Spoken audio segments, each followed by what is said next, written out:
In digital Marathi, जनतेच्या हक्काचं व्यासपीठ। बदलापूर येथील शाळेत 2 अल्पवयीन मुलींवर झालेल्या लैंगिक अत्याचार प्रकरणाची सखोल चौकशी राष्ट्रीय बाल हक्क संरक्षण आयोगाकडून केली जात आहे।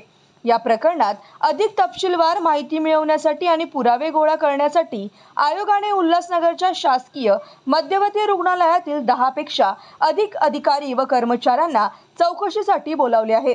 या मुलींना घटनेनंतर तपासणीसाठी या हॉस्पिटलमध्ये आणले गेले होते। त्यांच्या स्थितीबद्दल अधिक माहिती मिळवण्यासाठी आणि घटनास्थळी नेमके काय घडले याचा शोध घेण्यासाठी आयोगाने हे पाऊल उचलले आहे। शनिवारी आयोगाने हॉस्पिटलचे अधीक्षक, डॉक्टर, सुरक्षा रक्षक, वॉर्ड बॉय आणि इतर कर्मचाऱ्यांना चौकशीसाठी मुंबईत बोलावले होते।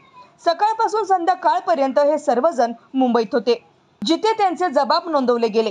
या मुलींना कसे आणले गेले, त्यांच्यावर कोणती उपचार प्रक्रिया राबवली गेली, तसेच उपचारामध्ये कोणतेही दुर्लक्ष झाले का किंवा राजकीय किंवा इतर कोणाला दबाव आला का याचीही चौकशी केली जात आहे। बालकांचे संरक्षण आयोगाचे अध्यक्ष रुपाली बॅनर्जी सिंग यांनी या प्रकरणाची 2 दिवसांपासून सखोल चौकशी सुरू ठेवली आहे।